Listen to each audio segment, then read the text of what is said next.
Não é incomum eu flagrar a mim mesmo, perdido em pensamentos sobre todos os mistérios que o tempo infindável e enigmático de vida na Terra guardam.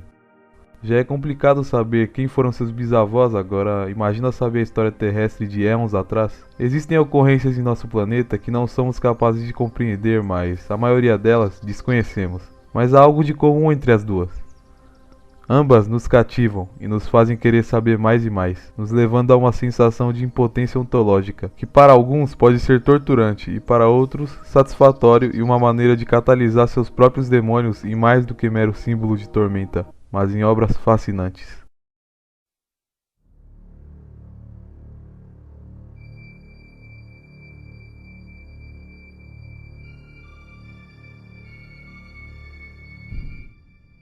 Grande parte dos contos de Lovecraft tem uma estrutura semelhante e uma motivação em comum para fazer com que as obras se desenrolem: a curiosidade.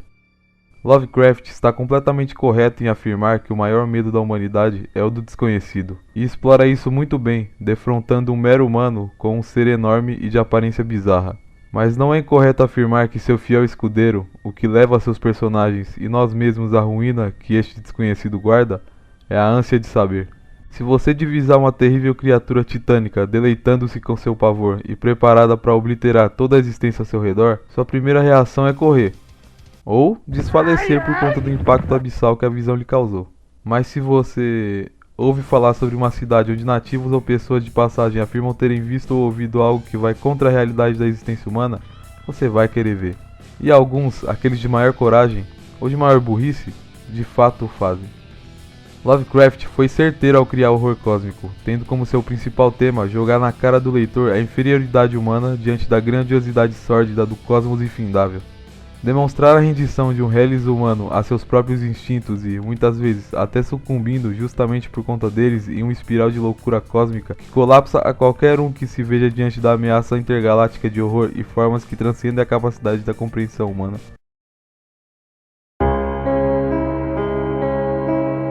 Lovecraft descreve suas criaturas parcamente, e isso, para muitos, aqueles que gostam da experiência de vivenciar de maneira mais imersiva uma obra, enxergá-la em sua própria mente como um lugar que um dia visitou, isso pode ser desagradável e eu concordo com isso, mas enquanto isso pode ser considerado um defeito em outras obras, na obra de Lovecraft se encaixa de maneira magistral e genial. O ser humano visualiza e filtra objetos, e com objetos vamos entender tudo o que existe na humanidade, desde sua infância, que lhe dá parâmetros do que é normal, e qualquer coisa vista pela primeira vez ou escassamente em ocasiões raras torna-se estranho e, consequentemente, passível de aversão. E existem níveis nesta aversão, a depender do que a realidade à sua volta preza mais e a depender da frequência da visão.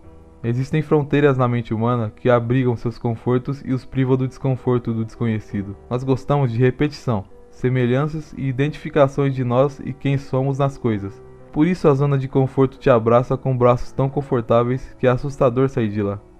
É claro que aqui estamos falando de conceitos que vão muito além de música ou gostos literários semelhantes. Isso, em comparação com os desconfortos cósmicos que repousam no breu profundo em algum lugar do universo, torna-se nada. Atravessar essas fronteiras pode abrir um mundo novo aos seus olhos e agraciá-los com as mais belas visões e experiências.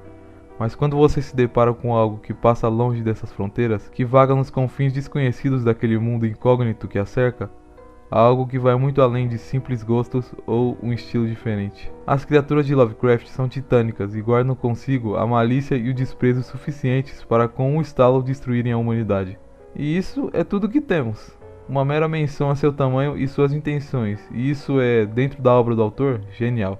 Não existem palavras no vocabulário humano blasfemas o suficiente para descrever as formas hediondas que compõem tais criaturas alienígenas, e tudo o que resta ao espectador terráqueo dessas criaturas são palavras como indescritível, ou hediondo, ou inominável, ou blasfemo, ou cósmico, ou titânico, ou horrível, ou terrível.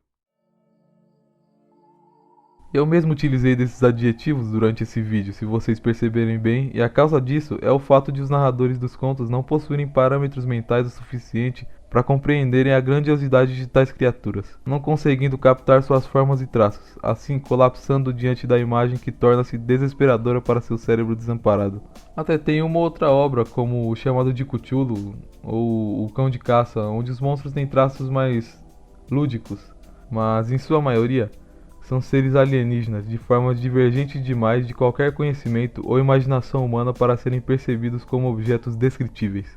Não há como descrever o incompreensível, e é isso uma das inúmeras coisas que tornam a obra de Lovecraft tão magnífica, mágica e perturbadora.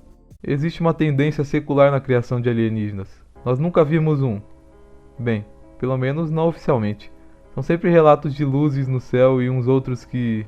Você conhecimento.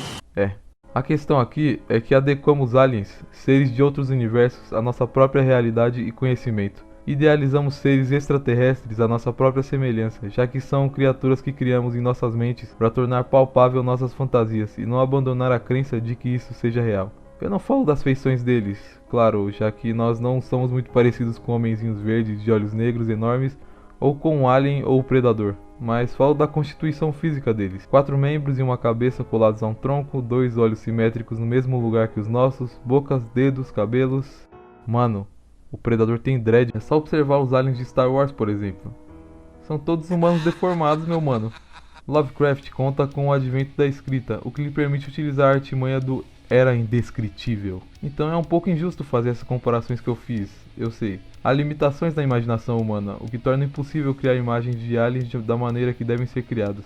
De formas escrotas, esquisitas, anormais, bizarras e longe do padrão estético humano. Não há maneira de dar vida a algo inconcebível, então o que nos resta é fazer o que já vem sendo feito. Justamente por isso, torna-se tão difícil adaptar o horror cósmico. E com horror cósmico, quero dizer o verdadeiro horror cósmico. Não coisas como o Alien ou Predador que se encaixam no tema, mas não totalmente por não apresentarem seres incompreensíveis para a mente humana. A não ser que dentro daquela realidade onde a história se passa, a mente humana seja mais retardada do que a atual e tenha como incompreensível um lagarto gigante ou um brother de máscara e dread. Levando em consideração que o horror cósmico demonstra a inferioridade humana, o comparando com criaturas de outros mundos, esses filmes fazem isso bem. Afinal, eles metem medo nos protagonistas até não poderem mais e, principalmente em Alien, não há muita coisa a se fazer além de correr. Então, nesse caso, o cosmicismo de Lovecraft é apenas parcialmente adaptado, e muitos dos elementos primordiais, como o sucumbir de personagens diante da incompreensão cósmica ou a loucura vitalícia que tais visões causam, ficam de fora.